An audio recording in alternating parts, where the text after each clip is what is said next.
क्या दिया है आपने मुझे सिवा नफरत, घुटन, दर्द और तन्हाई के। और हाँ, याद आया, एक बेनाम थोपा हुआ रिश्ता भी तो दिया है आपने। वह शख्स मेरा पिता नहीं, पर आप कहती हैं उसे पिता कहूँ। आज पलक के सीने में भरा गुस्सा जैसे लावा बनकर फूट रहा था और मेघा चुपचाप बेटी का यह रौद्र रूप देख रही थी। उसकी बातें मेघा के सीने में नस्तर की तरह चुभ रही थी। मेरी सहेलियां मुझ पर हंसती हैं, हमेशा यही पूछती हैं तुम्हारी माँ ने अपने से 10-12 साल छोटे देवर से शादी कैसे कर ली।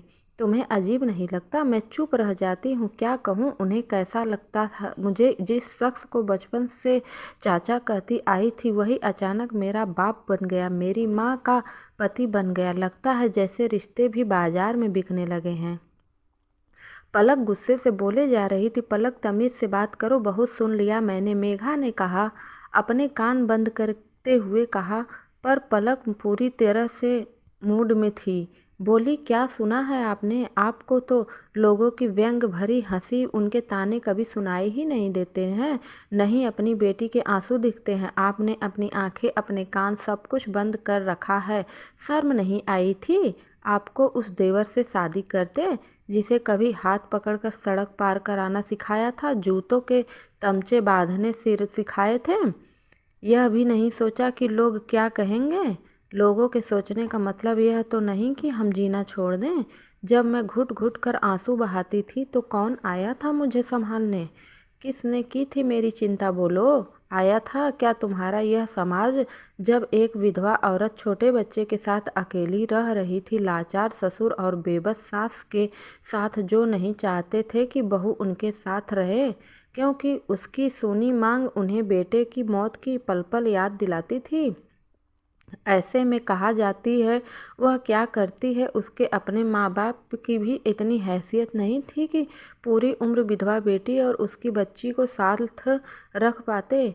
मैं इतनी ज़्यादा पढ़ी लिखी भी नहीं थी कि तुझे अपने बल पर पाल लेती। ऐसे में प्रकाश मेरे जीवन में रोशनी लेकर आया, मेरा हाथ थामा, मुझे सहारा दिया, तो भला मैंने उससे शादी करके क्या गलत किया, बोलो? और मैं मेरे बारे में सोचा आपने नहीं न? एक सौतेला बाप लाकर मेरे जीवन में ग्रहण लगा दिया। आपको सिर्फ अपना जीवन, अपनी ज़रूरत समझ में आती है, मेरा भविष्य नहीं समझ में आया। बहुत स्वार्थी औरत हैं आप। इस बार जोरदार तमाचा पड़ा था पलक के गाल पर। वह तड़प उठी। मेघा ने चौंकाते हुए सामने देखा। प्रकाश खड़ा था। उसे मेघा ने इतने क्रोध में कभी नहीं देखा था। इस औरत को स्वार्थी कह रही हो, जिसने अपनी हर सांस यह सोचते हुए ली कि पलक को कैसे खुश रखूं, उसके होठों पर मुस्कान कैसे सजाऊं? और एक पलक है कि माँ के लिए अपनी जुबान से दो मीठे बोल नहीं बोल सकती है। प्रकाश के इस तरह बीच में आने पर पलक तिलमिला उठी। उसकी आंखों में आंसू आ गए। चीखती हुई बोली, न पापा न मम्मा, कोई नहीं मेरा। और फिर फफक फफक कर रो पड़ी। मेघा ने बढ़कर सीने से लगाना चाहा तो हाथों को झटकती हुई वह अपने कमरे में घुस गई और फिर तुरंत ही कॉलेज चली गई। प्रकाश ने मेघा के कंधे पर सांत्वना भरा हाथ रखा और फिर खुद ही सिसक पड़ा। क्या करूं मेघा, कुछ समझ में नहीं आता कि मैं यही सही हूं या गलत। अपनी सारी जिंदगी तुम्हारे और पलक के नाम कर दी है, फिर भी सुकून नहीं मिला। अपनी खुशियों और ज़रूरतों की परवाह न करके सिर्फ जिम्मेदारियां निभाई, पर कभी ऐसा नहीं लगा कि यह मेरा परिवार है।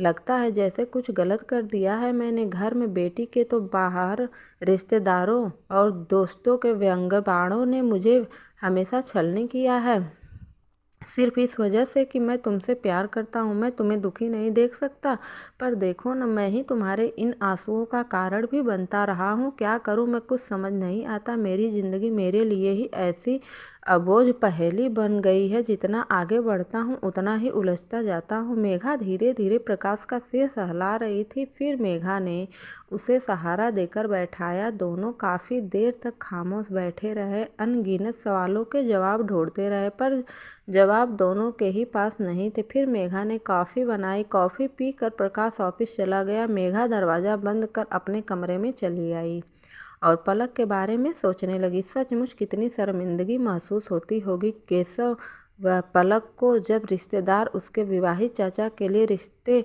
लेकर आते और व्यंग भरी नज़रों से मुस्कुराते हुए उसकी तरफ देखते होंगे, उस वक्त खुद को कितना असुरक्षित, कितना असहज महसूस करती होगी। वह मेघा को वह शाम याद आई जब वह किचन में काम कर रही थी और पड़ोस में रहने वाली सुधा बुआ आकर उसकी सास के कानों में कुछ खुसफुर खुसुर फुसुर करने लगी थी।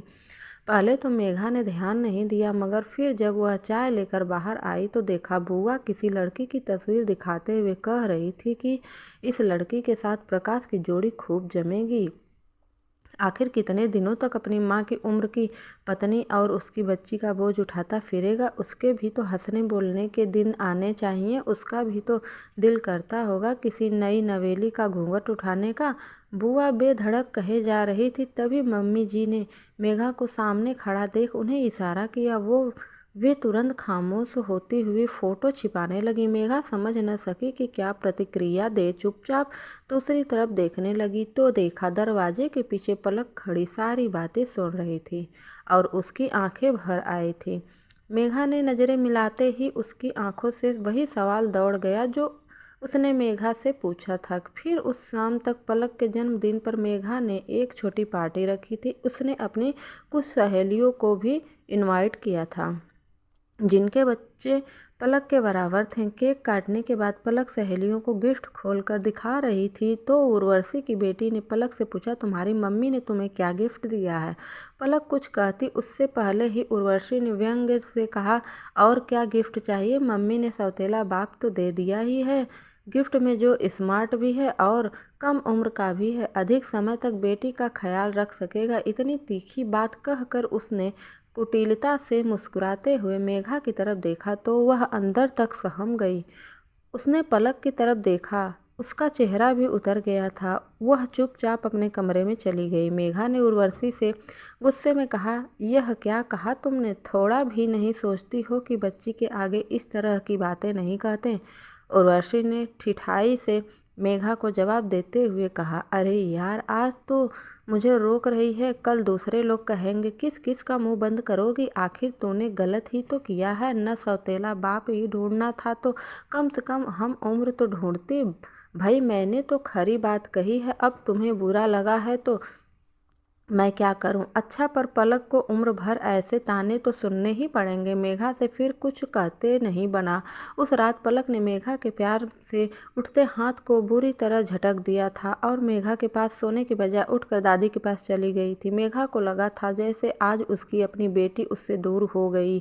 वह माँ को ही दुश्मन समझने लगी थी। मेघा की आंखों के आगे उसका अतीत तैरने लगा। कितना हंसता खेलता खुशहाल परिवार था उसका। बहुत गुमान था उसे अपनी कंप्लीट फैमिली पर, जिसे प्यार किया उससे शादी कर ली, भरा पूरा परिवार मिला, गोद में एक नन्ही परी सी बेटी आ गई, घर में धन संपत्ति की कोई कमी नहीं थी, कंप्लीट हैप्पी फैमिली थी उसकी। पर अचानक वक्त ने ऐसी करवट ली कि पल भर में सब कुछ बदल कर रख दिया। मिहिर एक सड़क हादसे का शिकार हो गए और वह अधूरी सी रह गई। मिहिर का जाना उसके जीवन में अंधेरा कर गया था। उसकी आंखों के आंसू सूखते ही नहीं थे। वह ऐसा वक्त था कि सास ससुर भी उसे हौसला नहीं दे सकते थे, क्योंकि जवान बेटे के गम में वे खुद ही टूट गए थे। दोनों बीमार भी रहने लगे थे। मेघा को विधवा के रूप में देखकर और भी दर्द बढ़ जाता था, पर मेघा को पलक की खातिर मजबूत बनना पड़ा। काफ़ी कोशिश करके उसने एक प्राइवेट स्कूल टीचर की जॉब ढूंढ ली। 8-9 माह यूं ही गुजर गए। वह जी रही थी पर बिना किसी उमंग के। घर वालों ने मेघा की दूसरी शादी करने के बारे में भी सोचा, पर मेघा ने साफ इनकार कर दिया। इसी बीच मिहिर का छोटा भाई प्रकाश, जो हॉस्टल में रहकर पढ़कर वापस आया था, पढ़ाई खत्म कर कर घर वापस आ गया। थोड़ी कोशिश से उसकी अच्छी नौकरी भी लग गई। वह काफ़ी चुलबुला और खुले मिजाज का था। आते ही वह पूरे घर को संभालने और मिहिर की कमी दूर करने का प्रयास करने लगा। उम्र में छोटा होने के बावजूद वह दिमाग से बेहद समझदार और सुलझा हुआ इंसान था, काफ़ी हद तक मिहिर जैसा था। शायद यही वजह थी कि मेघा उसकी तरफ खिंचाव महसूस करती। उधर प्रकाश के दिल में भी मेघा के लिए खास स्थान था। वह कोशिश करता कि मिहिर को याद कर मेघा की आंखों में कभी आंसू न आए। इस लिहाज से वह हमेशा मेघा के आसपास ही रहता और उसे खुश रखने का प्रयास करता। दोनों ही युवा थे, जाहिर है एक दूसरे के प्रति शारीरिक आकर्षण पैदा होने लगा, यहाँ तक कि प्रकाश मेघा को दिल ही दिल में चाहने भी लगा। पर मेघा मैच्योर थी, वह अपने मन को बांधना चाहती थी। वह प्रकाश तो क्या खुद को भी कभी यह एहसास नहीं होने देती कि उसके बीच ऐसा कुछ हो सकता है। मिहिर की मृत्यु 1 साल हो गया था, उसकी बरसी का दिन था। मेघा को पुरानी बातें याद आ रही थीं। जब रहा नहीं गया तो छत पर जाकर फूट फूट कर रोने लगी। प्रकाश ने उसे छत पर जाते हुए देख लिया था, वह पीछे पीछे वहां गया। मेघा को रोता हुआ देख कंधे पर सहानुभूति भरा हाथ रखा और ठीक वैसे ही सिर पर हाथ फेरने लगा जैसे मिहिर फेरता था। मेघा भावातिरेक में अचानक प्रकाश के सीने से लगकर पपक पपक कर रोने लगी। प्रकाश ने उसे अपनी बाहों का सहारा दिया। उस एक पल में मेघा को लगा जैसे वह फिर से संपूर्ण हो गई है। एक इस एहसास को महसूस कर वह अंदर तक कांप उठी। यह सच नहीं हो सकता, फिर ऐसा क्यों लग रहा है जैसे मिहिर ही सामने खड़ा हो। यह सवाल कौंधते ही बेचैन होकर उसने प्रकाश की तरफ देखा तो देखती ही रह गई। वहीं झाल की आंखों में तैरता प्यार और विश्वास का समंदर अपनत्व के हिलोरों में कैद होती सांसें किसी जादुई एहसास के वशीभूत होकर वह प्रकाश की बाहों में समा गई। वह दिन मेघा की जिंदगी को फिर से बदल गया था।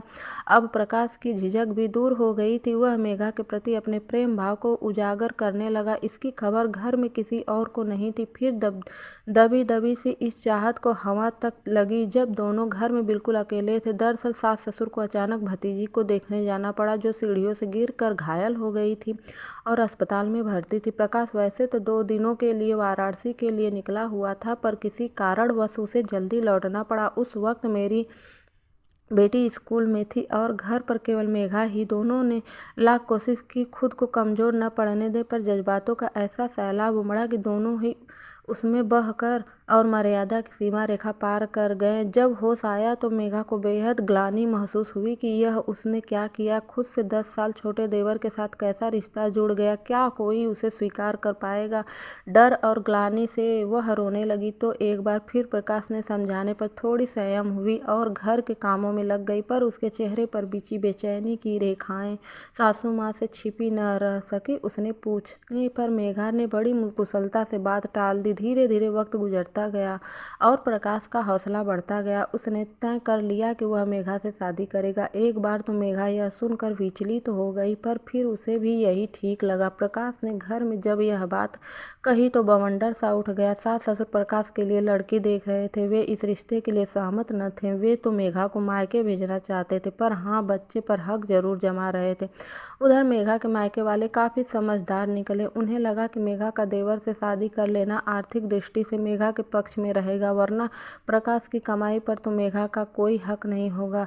नहीं, बहू न जाने कैसी हो, वह मेघा को रहने भी दे या नहीं, सास ससुर मेघा ने से नाता तोड़ते ते देर नहीं लगाएंगे। जबकि प्रकाश ने शादी करने पर मेघा पर की इकलौती बहू बन जाएगी। बस उन्होंने जी तोड़ कोशिश कर इस शादी का समर्थन किया। अत्यंत शादी हो गई, पर बेटी पलक ने प्रकाश को पिता कहने से साफ इनकार कर दिया। वह नए पापा से कटी कटी रहती। बाकी कसर पास पड़ोस वालों और रिश्तेदारों ने पूरी कर दी। यहाँ तक कि दादा दादी भी इस रिश्ते को स्वीकार नहीं कर पा रहे थे। उन्होंने बच्ची के मन में नए पापा के लिए नफरत भर दी। वह कभी भी प्रकाश से सीधे मुंह बात नहीं करती। यदि प्रकाश उसके लिए कुछ लेकर आता तो वह उसे हाथ तक नहीं लगाती। और आज तो जैसे पलक के मन में पल नहीं नफरत फट रही। मेघा पलक का यह रौद्र रूप देखकर सोच में पड़ गई थी। उसे समझ नहीं आ रहा था कि किसे दोष दे। प्रकाश ने उसका हमेशा साथ दिया। यदि प्रकाश न होता तो शायद वह इतनी अच्छी तरह उसे पाल नहीं पाती। प्रकाश कहीं से भी दोषी नहीं, दोष तो परिस्थितियों का था। मिहिर के बाद कितनी बेबस और तनहा हो गई थी वह। अकेले नन्ही बच्ची की जिम्मेदारी बिना किसी अच्छी नौकरी के कैसे उठाती, अधूरी सी जिंदगी कैसे जी पाती वह। पर पलक का कहना था कि पूरी तरह गलत नहीं। क्या सचमुच वह स्वार्थी नहीं हो गई थी अपना अधूरापन दूर करने और पुरुष के संबल की चाह में ही तो उसने प्रकाश का साथ स्वीकारा था और इस कोशिश में बच्चे की खुशियों की अनदेखी कर दी। यदि वह मजबूत होती तो प्रकाश की तरफ झुकाव नहीं होता। वह देर तक उसी उधेड़-बुन में रही और आज प्रकाश ने पहली दफा पलक पर हाथ उठाया था। क्या पता अब पलक की प्रतिक्रिया कैसी होगी। कहीं वह सचमुच घर छोड़कर चली गई तो जवान लड़की और कुछ भी हो सकता है उसके साथ। नहीं, उसे पलक को समझाना पड़ेगा, पर कैसे। वह समझती कहाँ है। हालात और बिगड़ते जा रहे थे। क्या करें। वह क्या है समाधान। पूरा दिन उसने बेचैनी से गुजारा। पलक को फ़ोन किया तो मोबाइल ऑफ मिला। चिंता में उसका सिर दुखने लगा। शाम को प्रकाश आया तो उदास सा था। मेघा ने उसे बताया कि पलक अब तक नहीं लौटी है। कहीं कुछ कर न बैठे। कहते कहते उसकी आंखों में आंसू आ गए। प्रकाश बिना कुछ बोले अपने कमरे में चला गया और दरवाज़ा बंद कर दिया। मेघा बेटी को फ़ोन कर कर परेशान थी। रात 9 बजे पलक लौटी तो मेघा ने दौड़कर उसे सीने से लगा लिया, पर पलक मेघा को खुद से अलग कर अपने कमरे में बंद हो गई। मेघा का मन कर रहा था चीख-चीख कर रोए। इस घुटन भरी ज़िंदगी से वह अजीज आ गई थी।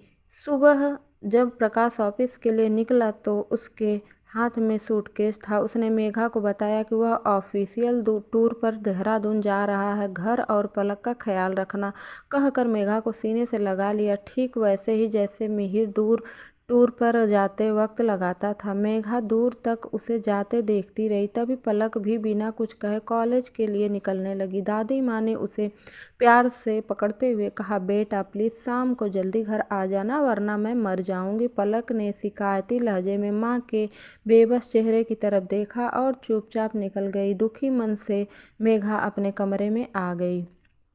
अपने बेड पर पत्र रखा देखकर वह चौंकी। पत्र प्रकाश का था। लिखा था, डियर मेघा, हमारा रिश्ता बहुत पाक साफ और खूबसूरत है जिसे कोई और नहीं समझ सकता, बेटी भी नहीं। इस बात का दर्द तो हमेशा रहेगा, पर बच्चे के भविष्य के लिए हमें इससे भी बड़े दर्द भरे दौर से गुजरना पड़ेगा। दरअसल मैं नहीं चाहता कि मेरी वजह से पलक तुमसे दूर हो। तुम पहले एक माँ का दायित्व तो अच्छी तरह निभाओ। पलक की शादी कर लो, फिर हम मिलेंगे। तब तक के लिए मैं तुमसे दूर जा रहा हूँ क्योंकि यह दूरी हमारी बच्ची के लिए ज़रूरी है। मेघा ने कई बार उस वक्त उस खत को पढ़ा, फिर निढाल से सोफे पर बैठ गई। उसे लगा जैसे वह आज फिर से अधूरी हो गई है। प्रकाश के बगैर वह जीने की कल्पना भी कैसे कर पाएगी। प्रकाश ने भी तो कितनी मुश्किल से यह फैसला लिया होगा, पर उसने सही ही किया है। हमारे बीच यह दूरी जरूरी है। मेघा खत बंद कर देर तक खामोश बैठी रही। खुद को अधूरा महसूस करने के बावजूद वह दुखी नहीं थी, क्योंकि यह अधूरापन फिलहाल जरूरी था दायित्वों को पूरा करने के लिए। तो दोस्तों, आज की यह कहानी आपको कैसी लगी? अगर पसंद आई हो तो प्लीज़ हमारे चैनल